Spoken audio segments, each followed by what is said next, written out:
was sifting around. I was trying to find something that we could use as a cold open. And I realized we haven't talked about Cineclub yet.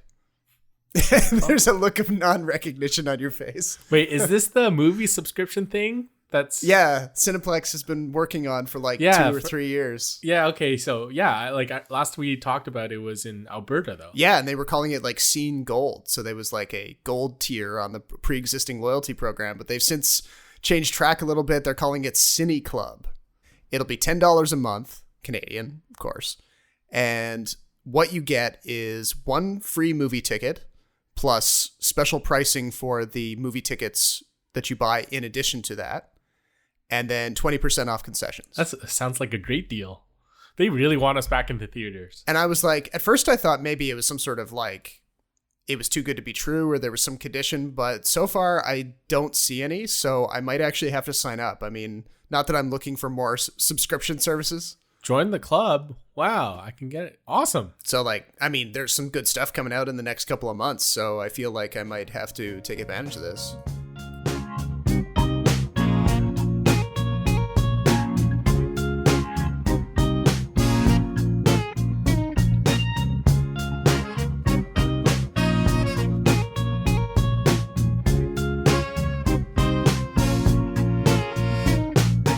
Welcome to the 98th episode of the Extra Buttery podcast.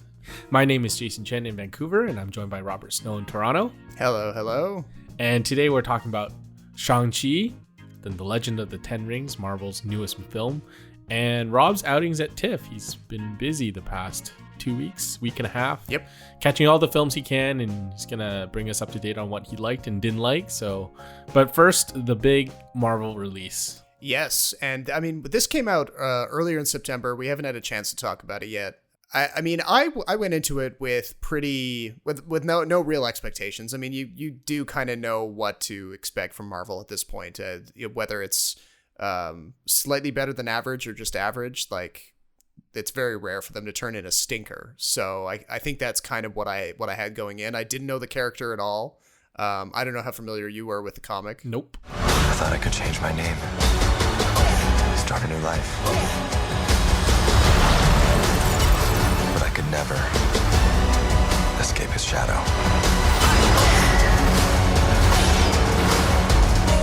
The interesting thing I want to hear from you actually is there's been a tide of differing opinions from Asian critics particularly about Shang-Chi. Okay. Because some of them are oh, it's a fantastic moment for representation, Asians on screen leading a big blockbuster movie. And then you've got probably an equal number of critics who are saying, no, it's gross, it's garbage, it perpetuates stereotypes. I hate it. It should never have been made.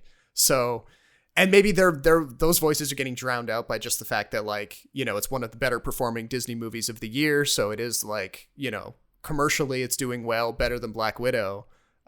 So I wonder where you fit in on that. You kind of hate to say it, but some stereotypes are based on certain truths, right? Otherwise you wouldn't have them. So yeah, I agree. There are certain stereotypes in the movie that is perpetuated. I have different issues about the Asian-ness, quote unquote Asian-ness of the film. Anyway, I didn't really focus on that, but I think my problem was coming into this with pretty high expectations. So when this project was first announced, I was like, whatever. I don't know who this character is. I don't care. They're going to make a big deal about having an all Asian cast like Crazy Rich Asians, which was completely overrated, or Black Panther. I'd even go as far to say as Crazy Rich Asians, just a bad movie. And as we got closer to release date, I was there's a part of me that really wanted it to succeed just because it would obviously be helpful in breaking down barriers and desanitizing Hollywood, certain aspects of white Hollywood, I guess. Funnily enough, it's not allowed to be released in China. At all? Disney took that loss on it? I don't know about at all, but it's not released in China. I don't know what the reason is. It's odd to me it isn't, but there is a reason for it, I'm sure. But anyway, so my thing with Asian-ness in Hollywood is that it always treats Asians as a monolithic culture. So if you have a good year, and most people do, you can tell the difference between an English accent or an Irish accent or a Scottish accent. Right away, an Australian accent. Of course. Well, like Western audiences can't tell the difference between all these different accents in Asian culture, even though they're all speaking Mandarin. Just based on their accent, you can tell where they're from. And that was probably the one thing that bugged me the most, was all the different accents, which is kind of cool. But at the same time, it was clear that they weren't originally from whatever area they're supposed to be from in the movie. Like, they're not all Chinese is what I'm trying to say, or not all of them are of Hong Kong descent, or whatever it is, whatever they're supposed to be. There's certain words that I think they translate in certain words they don't for whatever reason. So you remember the scene where Shang-Chi goes to Katie's apartment and eats breakfast with her family. Yeah. And then her grandma is there, right? And he calls her Waipo. And then in the subtitles, they literally translate that phonetically into Waipo. Yeah, I remember that, yeah. Which is really funny to me, because they don't do that for certain other words. Waipo or Waipo is just maternal grandmother. That's all it means. Oh, okay. So they could have just easily translated that to grandma. I don't know why they used that. And like, I guess certain, like, you kind of want to keep certain aspects of the culture, like, so mama, papa, opa, oma, like, they keep that in certain movies because you know who they're referring to. I just thought that was a really strange choice, because it doesn't sound like what you would usually call a grandpa in, like, Nordic languages, or grandma, I should say. The only reason I can think of in that particular case is that she's not technically Shang-Chi's maternal grandmother. She's his friend's grandmother, so maybe. Yeah. Like, that's another thing too. Like, he should be calling her not something other than Waipo. Like auntie. Yeah, Yeah. something like that. Or like, oh, Katie's grandma. Like, something like that. That's not your maternal grandmother. You don't call people like that. But aside from, like, the very specific linguistic things, like, well, should we do a plot thing first? Yeah. Oh, please do. I started just, like, I dove right into it. Well, no, I mean, that's clearly something that bothered you. So no, but the plot here is it's your basic Marvel origin story. We've got a young soon-to-be hero who has grown up in America for most of his teenage years, and when we meet him, he's doing valet parking for a hotel alongside his best friend, Katie, played by Awkwafina. And over time, we discover that he's been living in San Francisco for a number of years, but he actually has a dark past, and he was raised by this brutal warlord played by Tony Leung-Chu-Wai, who is the Mandarin, the arch villain who we've heard references to in the past, going all the way back to Iron Man 3. He's supposed to have been in the shadows this whole time. Actually, he's the only comic book character I knew from, like, going into this, the Mandarin. Right. Okay. Yeah. And so we discovered that the Mandarin, played by Tony Leung, is he possesses these 10 rings, which are, the 10 rings of the title. And they're these mystical objects which give him all sorts of cool fighting powers, prolongs his life indefinitely, and this throughout the thousands of years that he's been alive, he's been searching for access to this mystical realm that will supposedly grant him even more power. And this is actually the realm that his wife is from. And through a series of events, we discover that his wife was killed, and this sent him kind of spiraling into a depression. His warlord tendencies came back. This drove his son and daughter away, and they ended up, leaving the compound and forging new lives of their own. But of course, all of these people are going to come back together for this plot where Tony Leung's character wants to reinvigorate his search for this mystical realm, and Shang-Chi and his friends and family are the only people who can stop him. Boom, big Marvel showdown time.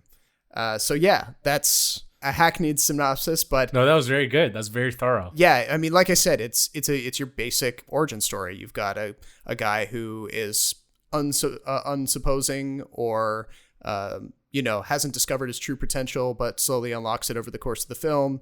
And the bonus here, I guess, is that it does try to work in pieces of Chinese mythology, although how accurate or how appropriate some of those choices are. I have no idea. It's my first time seeing a lot of these mystical creatures and their relationships to each other. So I don't even know if it's just like some sort of cosmic hodgepodge or what's going on. I like that, cosmic hodgepodge. The CGI didn't bother you a little bit? Like, especially when they're driving through the forest? Yeah, actually, I will say that there were some scenes that really stuck out like a sore thumb. Not so much the action scenes where there's a lot of movement happening and you're kind of distracted, but there's a lot of scenes that look like they were shot on the Mandalorian set, with the digital background. Aren't they supposed to look good, though? Well, that's the thing. I mean, in the Mandalorian, it blends pretty seamlessly, and you can't really tell that they're on a set. But here you could almost see like the edges, the green screen edges around some of the characters in certain scenes, especially when they are coming out of that car from the mystical bamboo forest that tries to kill them, and they step out into this strange realm that they've entered. The cutout, like they looked like they were just sort of hastily pasted into the scene. Yeah. It looks very much like it was a green screen. Yeah, and that happened a couple of times. The edges are a little too hard. If that makes any sense. And I don't really get that because they have infinite money, so I'm not sure what. But I was going to say, like, this is this exact same thing that happened to Black Panther. Yeah. Like, the CGI kind of killed it. And I felt like a similar thing happened here. The CGI kind of killed certain aspects of it. I mean, don't get me wrong, like, the lions, like, when they go into, what's that mystical place they go to? Can't remember the name. Anyway, this mystical place. And there's all these like mystical creatures. There's like the lions and the dragons. Those look cool. That was very well done. But yeah, certain scenes, the fight choreography, like they made a big deal of, and I actually really appreciate it. Especially the fight on the train. It was very, it wasn't just kicks and punches. Like he was wrapping things around with his jacket and all these like little jumps and hops and everything. That's very reminiscent of old like martial arts films in Hong Kong, where like it's not really about the punches and the kicks. It's kind of like the surrounding. Like Jackie Chan was famous for this, yes, right? Yeah. Like he didn't see an object he didn't use as a weapon. It's kind of similar. Yeah, the CGI, like there's one part where like they're fighting on the bus and it's about to crash, and like Shang-Chi like jumps out the window and does like a 360 back to like the front door of the bus. Yeah. And you're just like, this feels completely unnecessary. It's like when Legolas jumps like on the horse, like when the horse is riding back, and Legolas does like a 360 spin, back on top. It's little things like that, and like the head ninja that the Mandarin uses. He does nothing. He's the worst henchman ever. Like a Japanese style he's got that mask. Cool. Yeah, he's got the cool mask and does nothing. Like what's up with I that? think he like they just kill him off in a quick scene towards the end of the climax or something. I know. It's like, dude, doesn't feel like he's very important at all. Yeah. But I wanted to ask you what you thought about the plot, because coming out of it, I was like, the first thought I had was I still don't know anything about the 10 rings and what exactly they do. And like, what exactly makes someone worthy of them? I'm kind of behind, or I missed out upon this lore. Yeah, they seem to have like they respect a certain master. Basically, they like whoever is the most powerful and most worthy. They tend to gravitate to that person. And there's no test for it. It's just kind of like arbitrary. Kind of. Are they like the Skywalker family? Just runs seems in the to be. family? Yeah. But yeah, they grant eternal life or whatever. You can use them as weapons. You can like fire energy blasts from them. They sort of have like whatever power you need in the moment. They have that. They're also like a strange mystical lock that will lock and unlock this ancient evil that ends up being this late third act reveal that Tony Leung is not actually the worst thing in the world. It's this horrible monster living behind a rock wall. Did you like Tony Leung's character? I liked him. I thought, compared to some Marvel villains that we've had in the past, he walked a very fine line between charming and charismatic and conflicted. He was at least kind of interesting. Yeah. Right? I mean, like you don't really get a lot of evidence for some of the crimes that he's alleged to have carried out. Like you don't see him, other than that war scene in the beginning that's set in the ancient history of China.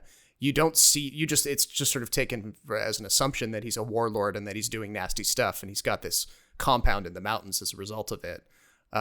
So you don't see him like murdering people or doing anything really despicable. You just know that he's a villain. And then at the same time, he's like a family man who does apparently care for his children, really misses his wife. And his main reason for trying to unlock this door that that Shang-Chi knows has this ancient evil behind it, Tony Leung wants to unlock it because he believes that his dead wife can be released from hell or something. And so that's his motivation there, which is more interesting than just like, hey, I'm going to take over the world or something. Yeah, true. I mean, the things that male characters do for dead women in movies, right? This is like the Christopher Nolan specialty. Yeah, so you are trading one cliche for another, like that's totally understandable, or the way it comes across is, I would say, like more dynamic, more interesting than some of the Marvel villains we've had before. I do think it's interesting though that this is Tony Leung's first like major English language role. Like of all the things he could have picked, they paid him a lot of money. That's what happened, Rob. But don't you know, they're cracking down on all this stuff in China. Yeah, so maybe he's trying to set himself up for a Hollywood career now. Good timing for him. The one thing I wanted to ask you is, I found it very interesting that they kept Shang-Chi and Katie's relationship platonic. Like they even go out of their way to say it's platonic. This has always been I think Simu Liu was asked about that. Yeah, and like, okay, so what did they say? Because this has always been a Hollywood trope that like whichever female characters is with the Asian guy, it's always assumed to be a platonic relationship. The aspect of him being Asian, I don't think they touched on, but they did ask him like, why is this not a romantic one? And he just said, oh, well, there's so many romantic relationships with superheroes in other movies. We figured it would be, but that's part of the charm. Yeah. So, I mean, he figured it would be more interesting if it was just a platonic one. So no, it's less interesting. Don't you agree? I mean, you need romanticism in movies. Sure. Though I feel like, sometimes when they do go the romantic route, they barely spend any time showing why these two people are attracted to each other. It's just, and they certainly don't follow it. Well, I mean, it doesn't mean you can't do it. No, I know, but they certainly don't follow it through to its logical endpoint, where the characters never have sex because it's a Disney movie. So yeah, that's fine. That's fine. But why go out of your way to say it's platonic? It was very ambiguous in the first place. Yeah. And at the end, you're just like, all right, like something could happen here. Yeah. But I just like, if you're trying to set all these cultural, like break all these, like stereotypes and set all these cultural touchstones, like, and I hate to cheapen the movie to just like male-female sexual relationship, but I feel like that's a big part of superhero movies. Like Thor had someone, the Incredible Hulk, Iron Man even ended up with Pepper Potts, Captain America, obviously, Spider-Man, obviously, but and they had love interests that were all introduced in the first movie. And so I don't understand why Katie and Shang-Chi have to be platonic. Like, is it because they're afraid to anger a certain crowd? Is it because it's a harder sell in Asia? It's not. Like, Asia's done a ton of romantic movies where yeah. And so that's one thing that really bothered me too. It's a really good point because like you said, it's you don't see a lot of Asian male leads being romantic male leads all that often. So no, and look back at all the movies that Jackie Chan and Jet Li did in North America. How many of them do you see them kissing a woman? This is a changing topic entirely, but what do you make of the final battle, like the third act fight, the climax with the dragon and the armies squaring off? It looked nice. That's about it. The dragon looked nice. The rest of the battle was kind of like bad Star Wars choreography. Yeah.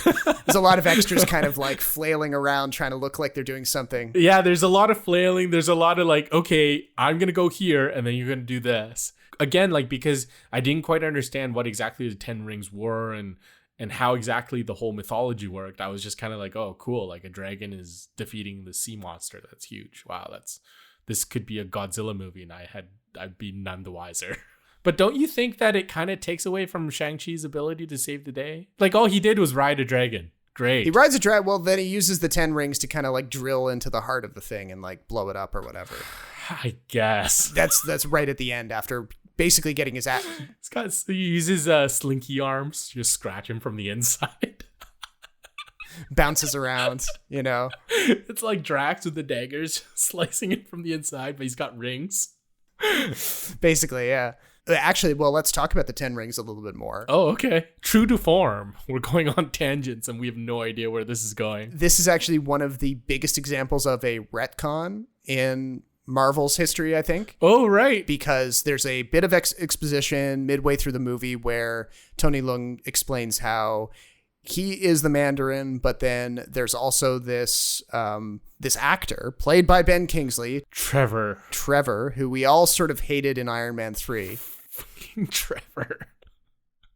I hated him so much. He was the fake Mandarin who was the cover for the villain played by Guy Pearce in Iron Man 3. I was so looking forward to the Mandarin that I was willing to forgive that they cast Ben Kingsley in that role. But anyway, sorry to interrupt. But then the part that confused me and the retcon that most concerns me is that Tony Leung says, oh, well, you know, Guy Pearce's character, he's not mentioned by name. I don't think they don't actually say Killian, but they say, I lent out the 10 rings a couple of years ago to some guy and he used my name as a front.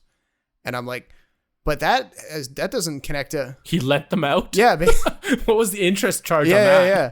I was like, that doesn't line up with Iron Man 3 at all. As far as Iron Man 3 is concerned, setting aside the Ben Kingsley Mandarin performance thing, the majority of that thing had to do with like Killian injecting stuff into victims and making them explode. Like this desire to retcon and that like 20-minute exposition with that useless stupid no face thing.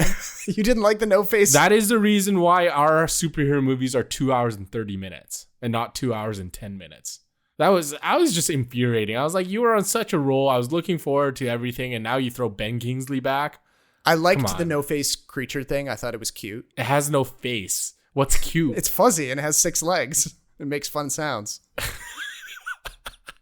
Sure, you can't relate to it, but no, it looks like something I put my feet up on. No, but the fact that it had to be Ben Kingsley delivering all of that was, you know, you take it or leave it, right? I mean, I don't know anybody who really likes his character. Oh, going back to characters, I find it amazing again, like how they make Awkwafina like a fierce archer within the span of what, 2 days, 1 day. Basically, yeah. It's alleged that like all she needed was to focus this whole time. She could've... Rob, you and I need to focus more.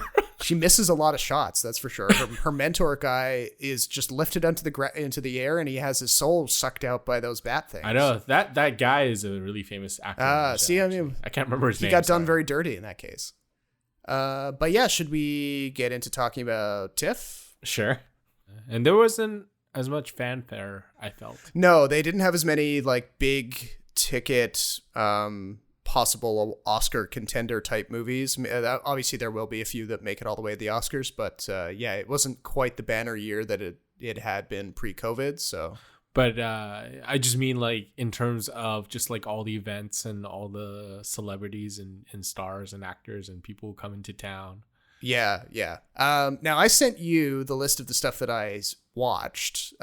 Did you look it over? Was there anything that jumped out from there? Because I watched 10 movies. We can't talk about 10 movies in this segment, but why not? Well, I guess we could speed round them, but yeah, there's got to be a few that we talk about more than we talk about others. Okay, yeah, okay. So, well, it's just funny enough. I would like you told me the names, and I made like some notes on them, like what they're about and blah blah blah. So okay.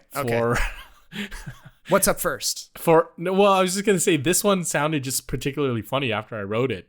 Out of sync. Sound editor suffers from delayed hearing, gets hit by car. Yeah, that does happen. Yeah, and I don't know why, but that just made me laugh because it sounds like a comedy now, but it's supposed to be like this super serious film. ¿Te ha vuelto a pasar? ¿El qué? Lo de las voces. ¿Qué voces? Yeah, well, I mean... So talk to me about that first, because that one was just... No, I mean, that one is actually one of the ones I like the best of the ones I saw. But you're right. I mean, it when you chain those events together, it does sound a bit like a comedy, but it's...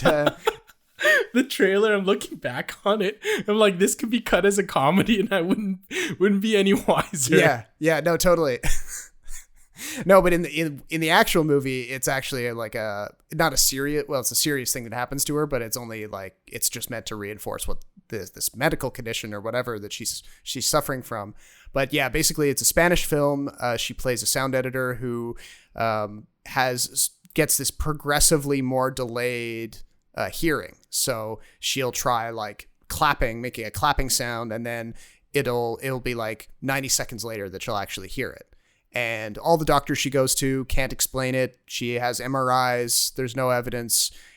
So then the movie starts suggesting that maybe it's like a mental illness thing, that maybe it's an illness that she picked up from her mother. So then, if it was just that, if the movie was just kind of like a short meditation on mental illness or something, it might have been a little bit boring.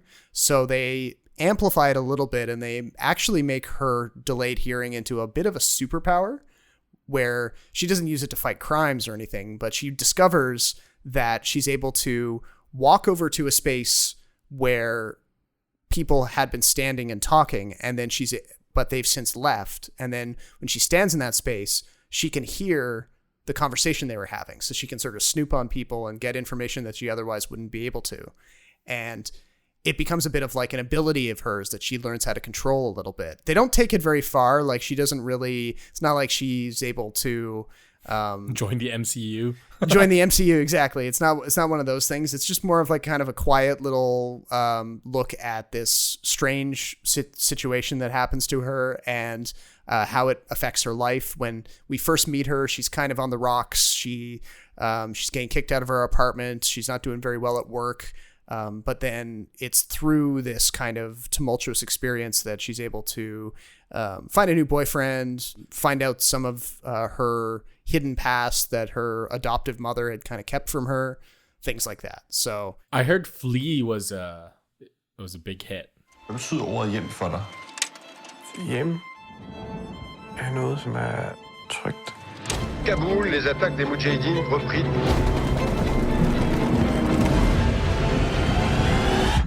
Yeah, Flea was actually, of the ones I saw, was probably the highest ranked.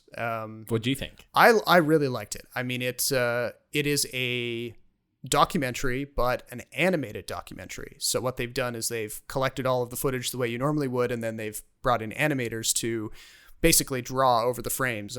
I guess they probably used some form of rotoscoping, the way like they did in Scanner Darkly and other movies like that, but they play it back at kind of like a slower frame rate. So it feels a lot kind of more jerky and hand-drawn. And it's just the story of this man living in Denmark who immigrated from Afghanistan, and how he left Afghanistan while the Taliban was in control the first time in the late 90s, and how he and his family were kind of scattered all across Northern Europe and Scandinavia, and they had this horrible series of events where they were living as undocumented refugees in Moscow for a time, and they were trying to use like human traffickers to get them across the border into places where they would get better treatment, and how he's basically hidden this part of his life from everyone, including his boyfriend who he met in Denmark. And he's been terrified to tell anybody about it because he's convinced that if anybody knows, then he might get kicked out of Denmark and sent back to Afghanistan or something. One of these films that uses the animation to kind of draw you in a little bit more than maybe a standard documentary would. And a lot of it is just done through like first-person interviews between the filmmaker and the subject. 7 Prisoners. This one was... I looked at this trailer. Trabalhei numa semana aqui sem ganhar nada. Acelera aí. Vamos deixar uma coisa bem clara aqui. Pegaram a carona pra cá. Okay, so this is about 7 kids who get trapped in a compound and they have to escape human traffickers or something. Not kids, like young men, basically. How did they get so dumb and get roped into that? So this is a Brazilian film, filmmaker named Alexandre Morato, and this is all about a young guy named Mateus, who grows up in a rural village outside of Sao Paulo, and basically like he is the smartest guy in his village. Like he's only achieved a grade 8 education. He's not very smart, eh? Yeah, like he's literally like some of those guys that he travels to Sao Paulo with. They can't even read. That's the level of education in the village. So being the smartest, he's kind of like the shining example of their village, but they know that they won't get very many job opportunities there, no matter how educated they are. So they agree to go and work in this scrapyard run by a character named Luca, played by Rodrigo Santoro. People remember Rodrigo Santoro from, he played Xerxes in the 300 films, and he was on Lost for a while. I think he popped up in that Jamie Foxx movie Project Power for Netflix a while back. He plays the scrapyard owner who brings these guys in and convinces them that he's going to be sending all this money back to their families in the rural village. But then it swiftly becomes obvious that they're basically slaves. And he locks them in and he says, I'm not going to pay you. I'm going to give you some food, but you have to work overtime every single day for no pay, and you're not allowed to leave.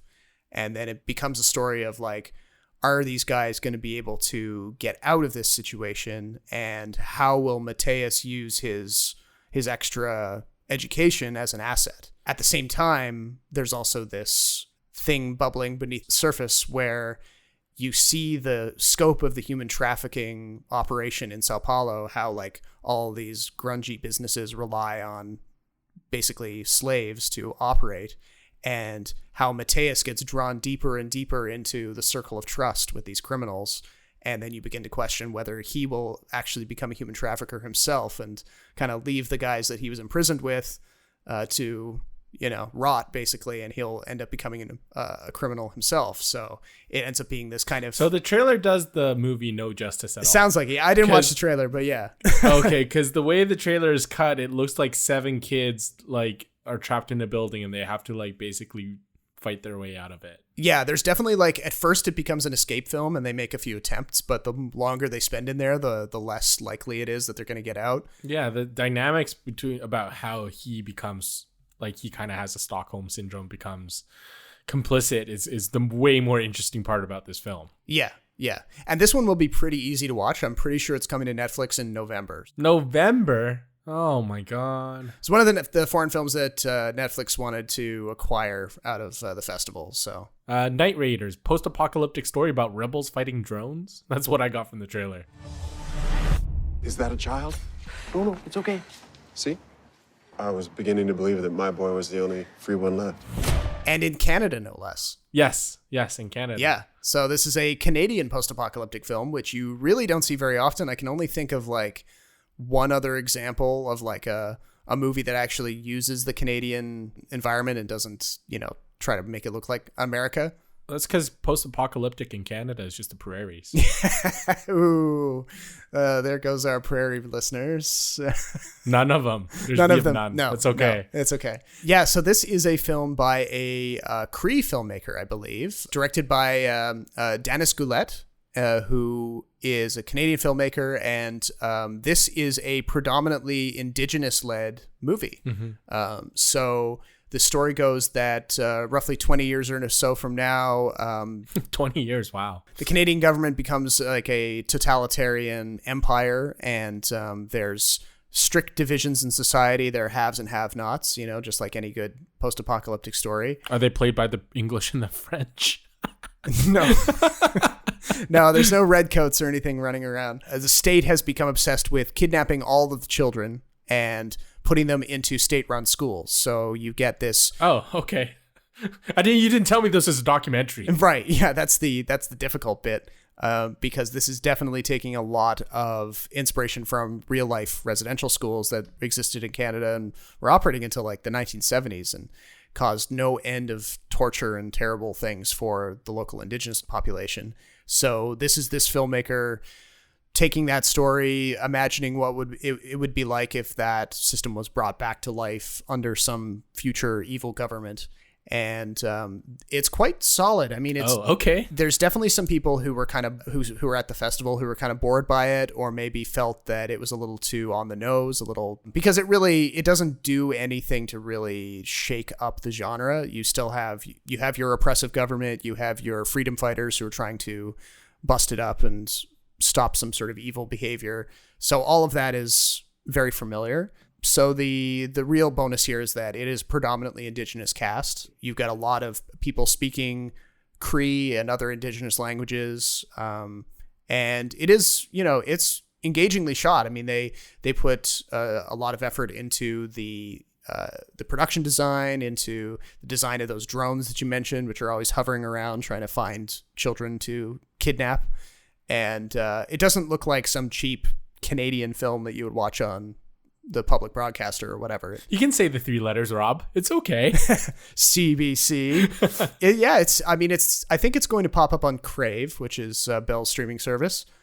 So it'll be available there. Probably not going to win a whole lot of like international awards. It's not going to be up for any Oscars, but if you want to see some up and coming Canadian filmmakers and actors doing a very genre piece that you wouldn't otherwise see in Canadian production of. Wait, is it that good that it could be mentioned in the same breath as Oscar? No, that's what I'm saying. Like it's not going to be in contention for any Oscars. Right, but is it close or is it like really far away? Neither. It's kind of like it's just, it's just there. Yeah. Okay. It's like a 4 out of 5, maybe 3.5 out of 5. Like it's not. Oh, okay. Because the trailer didn't excite me at all. So I was curious about that. I was like, how interesting could this be about a bunch of stupid people fighting drones? You had another film that had some CanCon in there. Is it Quickening? How's things going with that guy you like at school? More serious now. Quickening, yeah. So this was one of the only 2 of the movies that I actually saw in person because all the other screenings were digital. Oh, okay. And Quickening. This felt like Black Swan light. A little bit, yeah, because there's kind of like a mental health aspect to it. But this is the story of a young Pakistani Canadian woman who is in university, growing up in the GTA, and it's just a little coming of age story, basically. She gets along pretty well with her family, but of course there's a lot of cultural and social expectations for her. All the families in her orbit are always talking about, who's marrying who, arranged marriages, expectations for the future, getting a good job, providing for the family. And she is at an arts university studying a dance program. So she's kind of already departing from the usual expectations of her culture, which, put a lot of emphasis on engineering or being a doctor or a lawyer or some, well-paid job. And so she's already kind of an outsider in her own culture a little bit, but she's dealing with a lot of the same experiences that any Canadian kid would have, having a first boyfriend, figuring out school, dealing with other kids. And the main thing that happens to her that really shakes her up is that she begins to believe that she's pregnant, even though she's not. And she becomes obsessed with this idea of the fact that she's carrying a baby inside her, but she's unable to tell anyone around her that this is happening because she's terrified that they'll ostracize her even more. So then the rest of the film is just her kind of grappling with this and trying to figure out a way through it. But very, very interestingly shot. Interestingly shot how? It's a female filmmaker named Haya Wasim. And very kind of loose and flowy cinematography, lots of nature shots. I mean, if you're trying to be really obvious, you could compare it to Terrence Malick, but it's really not his style. It's just the fact that there are long, locked off shots and, characters kind of down in the corner of the frame, just sort of staring off into the distance type of stuff. So if that's your definition of Malick, then, I guess that would be the closest comparison. But, no, it's very much her own thing. And even though oftentimes there's not a lot of dialogue, it's just this really interesting score playing, you're still kind of locked into it. And she finds some really, really cool ways to depict these people in what would otherwise be a pretty boring suburban environment. They're in the greater Toronto area. They're just, moving between big houses, driving around on roads, walking through forests. It's all very basic kind of environments, but she finds very interesting ways to shoot it. Learn to Swim. So this one was interesting because I couldn't find anything about it online other than the fact it's 2 musicians falling in love.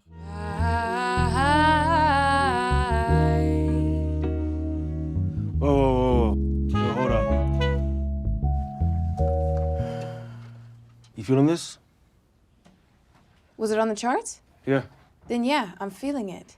Yeah, another Canadian film. So I ended up watching 3 films in total that were Canadian this year, which is a bit of a I think a record for me. And normally I end up, there's bigger awards contenders at TIFF, and this year there was more space for the Canadian films.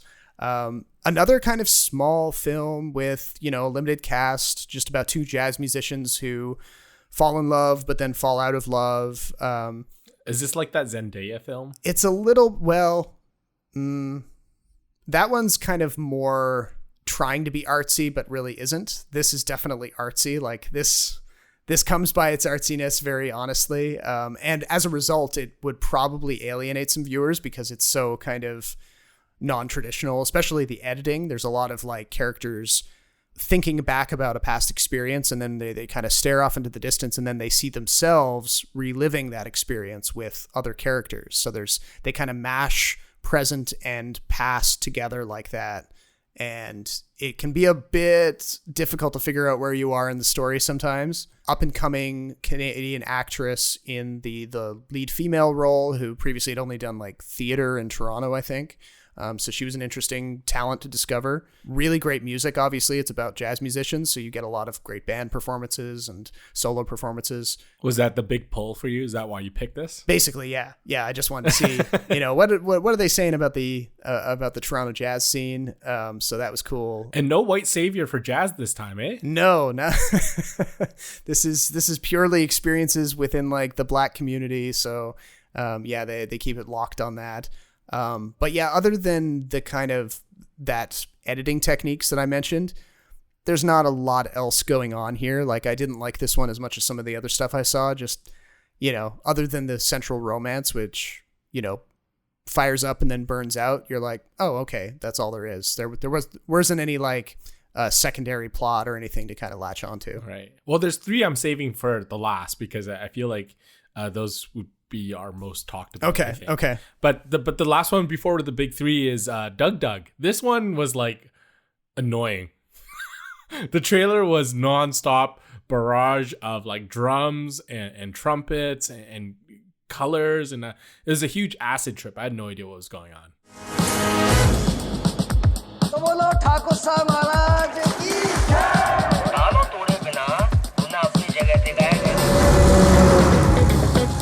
Yeah, and that's basically, it's a pretty good indication of the movie itself, which is about 90% montage. That must have been frustrating. Yes. Imagine a 1 hour, 44-minute movie that is 90% montage and you have a sense of Doug. Oh. Now, the one thing that Doug has going for it is a wild story. It's based on real events in the Indian countryside, where the filmmaker who he grew up in India. He says that if you think the things that happen in Doug are wild and crazy, just go to India and you'll see wilder and crazier things. But it centers around this motorcyclist who is out on a bender one night. He is killed while riding his motorcycle, and the local community becomes convinced that he has become a saint.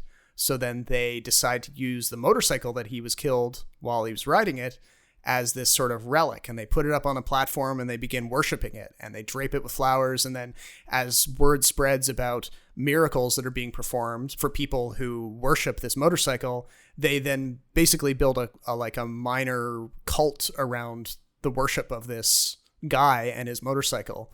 And apparently this happens in India. Like they will venerate certain people as saints, and then there'll be some object that becomes the center of a shrine. So this just kind of takes it to... Do you have to die first? I don't know if death is an important part, but... Because I'd volunteer. But yeah, this once you have that story in place, then like I said, like the rest of the movie is just montages of how crazy and over the top the worship of this thing goes. So it's just like they build more and more lavish temples to house the thing, and more people come, and all of the local businesses change over their branding and colors to match the stuff at the shrine, and there's all of this commerce and stuff connected to it, and it becomes this national phenomenon basically. And that it's funny at points, and they're clearly poking fun at religion in a kind of kind-hearted way. Okay. But he runs out of material after about half an hour, and then it just keeps going. Okay. So. Skip. So we're skipping to France. So this is the Léa Seydoux film that you had previously told me about. C'est bon, à moi. Des civils, des enfants, des hommes, des femmes. Alors? Super, super, regardez. I was kind of curious. I watched the trailer, and you know, the one thing I really noticed is like no wartime reporter wears lipstick like she does. Yeah. Holy hell, is she wearing a lot of makeup for being being out in the field in the middle of a war. Yeah. So that is it's good that you noticed that, because that is one of the main arguments of this filmmaker, Bruno Dumont, who apparently is a big concern in France. I had never seen any of his movies before. All these French directors are like self-important anyway, so screw it. But yeah, this is basically like Old Man Yells at Cloud, the movie, but with Léa Seydoux, like with a role that was written for Léa Seydoux. And so it feels like, I mean, Bruno Dumont's... I do like her. Bruno Dumont's not particularly old. Like, I think he's like late 50s, early 60s or something, but it feels like he's just been watching too much TV news, and he's upset about how he assumes that everyone on TV news are self-obsessed and they're not in it for reporting for the little people who are watching, you know, or giving voice to the voiceless, as they used to say to us in journalism school. So he feels like that's been lost. So he's created this female TV anchor who is totally vain and self-obsessed and is desperately sad. And she can't put her finger on what it is that's making her sad. And you have to just endure this woman's sadness for 2 hours and 15 minutes. This sounds painful. It feels like 4 hours. I was literally like, and it just keeps going and going and going. And just when you think they've got a shot up that is the final shot before the credits, it keeps going even further. And I was just chanting to myself in the final like half an hour. I was like, end, for Christ's sake, end. It was so bad. Easily one of the worst things I've ever seen at TIFF. It's funny how like you and I both have the worst experiences with French films at film festivals. Yeah, I mean, the worst film I've ever seen at VIF was also a French film. Yeah, so this was definitely in that category, like faux art house, like taking art house stuff. French cinema is very interesting. I mean, I always feel like I don't like the same things they do. Yeah, it's possible. Maybe it's a cultural thing. I don't know, but they. Like Léa Seydoux's done a bunch of perfume commercials and stuff. I mean, she's a very beautiful woman, and she's done a lot of stuff for Dior and major brands. And it's like they crammed all of that work together with this essay by the filmmaker on why TV news sucks and has no soul. And so the two pieces are kind of grinding against each other. And you really can't figure out if it's trying to be a satire and it's trying to be funny, or if it's trying to be serious and dramatic. And there's this like lugubrious electronic synth score that kind of rises and falls, and you can't. Oh, that's weird. And you can't figure out, like, is it meant to signal something that's important for us to care about, or is it just sort of poking fun? Like, apparently when it premiered at Cannes back in May, and the audience was also totally baffled. They were like, "What are you trying to do, dude? Like, can't figure out what's going on here." So there's a few funny moments, but they're so few and far between. And you just end up hating the character. She doesn't learn from her mistakes. So what does this have to do with the lipstick? Well, just the fact that she wears a lipstick while she's in the field making these war zone reports, and it's supposed to indicate how she's like more obsessed with her personal image than about, you know, being truthful to the situation or whatever. Yeah. Okay. So yeah, it would be funny. It would be like if they had made it as a out and out satire, it would have been really good. It could have had like a bit of, you know, the best parts of The Newsroom, when the HBO show The Newsroom, when they are legitimately funny and they're like, you know, there's some antics happening and they're bungling something because the people's personalities are getting in the way. I've been trying to forget that show, Rob. Oh, sorry. Okay. Anyway, there were parts, especially in the first season, when there was some chaos happening in the newsroom, and Jeff Daniels and his other reporters were trying to sort something out, but they kept getting in their own way, tripping over their own feet because they were so, you know, self-obsessed or whatever. That's what this movie could have been if it were good, but yeah, they bog it down with all this other garbage, and yeah. Okay. Definitely good. skip. The last two. So this one was really interesting. Riz Ahmed Vehicle Encounter. toughest soldiers there ever was. They could survive anything because they stuck together. Now you telling me if we don't stand by each other, we can't get through anything? It's going to be on Amazon soon, so yeah. Trailer doesn't show much, doesn't need to tell me much. I've already intrigued because it's got Riz Ahmed, and he's in some sort of like desolate farmland with a gun. Yeah, okay, so I'm not sure how much they showed in the trailer, but this was definitely one of my most anticipated because I've loved Riz Ahmed's work, everything I've seen him do recently. I mean, there's some critics who thought that this was kind of derivative, but I actually thought it was very good. I don't want to spoil too much of it, so I'll go very high level, but basically Riz Ahmed plays a former Marine who is tracking an alien invasion, and these are aliens that are able to take over the bodies of insects, any kind of insect. Men in Black. A little bit. But it doesn't have like a big effects budget. It has a few effects shots and it uses them very carefully. He has to rescue his 2 young sons from their mother, who has since divorced him and married another guy, because he believes that their mother and the new husband have been infected. And he takes them on a quote unquote road trip to get them to a safe location. And he uses all of his skills as a Marine to protect them. But the longer they're on the trip, the more you learn about their relationship. And that's all I'll say, because the movie definitely takes a hard... He's a liar. Well, it takes a hard left turn. And I will say that I was worried partway through that it was going to be incredibly violent and it was going to go to a really dark place. But thankfully it doesn't. It's actually like there's not like a huge body count or anything. So I think that was that's something in its favor. That's good. Are the aliens real? Well, I'm not going to spoil that for you because then... so it's kind of like The Mist. Yeah. So I definitely recommend checking it out. It's not... Riz Ahmed is very good at playing crazy guys. He's the crazy guy. I'm sure of it. Okay, well, I'll let you figure that out. But it will be on Amazon. And it's kind of like Night Raiders, which we talked about before, where it's not breaking any new ground. Some people will find it a little bit derivative or not having enough story or not enough plot.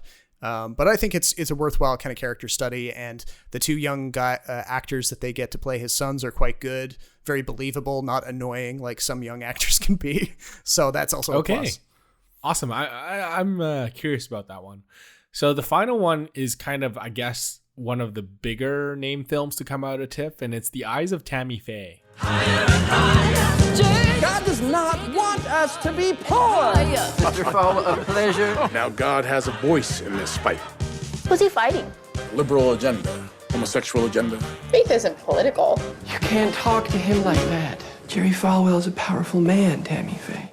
And the one thing I noticed is that they totally did a terrible job of marketing this. Do you know why? Why? Because Vincent D'Onofrio is not front and center. No, he is not. That is such an unfortunate circumstance. He maybe has less than 10 minutes of screen time, I would say. What? Yeah. He killed it in the trailer. Yeah. He looked interesting in the trailer. They use a lot of him in the trailer, but he's not in a lot of the movie. I hate it when they do that. Okay. Maybe that's an attempt to be kind of accurate to where the character he was playing was in relation to the main characters, but whatever. So this is an adaptation of a documentary, actually, by the same name that came out in 2000, all about the televangelist Tammy Faye Baker and her sort of fall from grace and her rebuilding her life a little bit before she died. I think she died in 2007. And for those who don't know Tammy Faye Baker, she was known, especially in the 80s and 90s, for this outlandish makeup that she would wear, this heavy mascara, heavy eyeliner. And she ended up, when she initially fell from grace alongside her husband, Jim Baker, they made a lot of fun of the Bakers on like Saturday Night Live and other talk shows. So she became a bit of a household name for that reason. If you didn't already know her from like her music recording career, which she did through the televangelism stuff. Yeah, she's a bit of like an American cultural icon of a sort, probably more so for like our parents' generation, I would say, less so for us. Either way, I had seen the documentary late last year because it was a favorite of my mom's, actually. And then I was when I heard that this film was coming to TIFF, I was like, well, you know, it's got an all-star cast. You got Jessica Chastain as Tammy Faye. You got Andrew Garfield as Jim Baker. Vincent D'Onofrio, who you already mentioned, as Jerry Falwell Sr. So right off the bat, you've got some great names in there. It's obviously being positioned as this big festival biopic with awards intentions.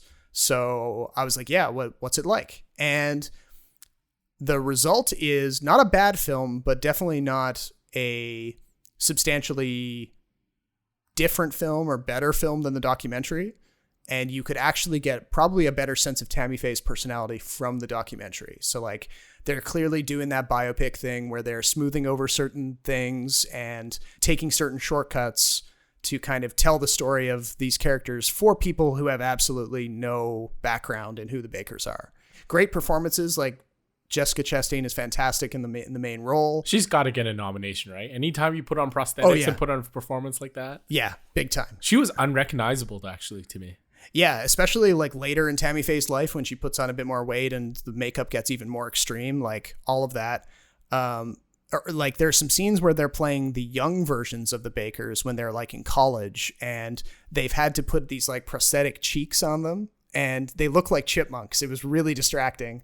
The only other thing I'll say is that there was a bit of a missed opportunity in the film because, of course, since Jim Baker went to prison for mail fraud, for literally stealing millions of dollars from his congregants, he has gotten out of prison and he's gone right back to his old schemes of selling weird products on his Christian-oriented show. Have you got your doomsday bucket? Well, that's the thing. He's known for those doomsday buckets now. He keeps talking about the end of the world and how, you know, if you give him $2,000, he'll give you enough food for 10 years of living in a bunker somewhere. That's a great deal, Rob. I don't know why you aren't all over that. A part of me is like, it's playing in the back of my head, especially with all the climate change stuff. But I don't want to give Jim Baker the money is the problem. I'll buy it from like a secular doomsday prepper company. Probably like eating sawdust. Yeah, basically. It's rehydrated sawdust. Cheese flavored sawdust. So yeah, I've missed opportunity to show Andrew Garfield recreating some of that stuff because I feel like that's some of the funnier material to come out of the Bakers' lives. Also, it would have gone a long way to backing up the idea of like Tammy Faye was probably the better of the two of them. You know, she never was charged with a crime. Wasn't she also like a huge AIDS icon? There's a famous interview she did in, I think, 1985 with an AIDS patient live on her televangelism show, which was very groundbreaking for the time because obviously her husband and a lot of the other people in the church that she belonged to were very against this idea.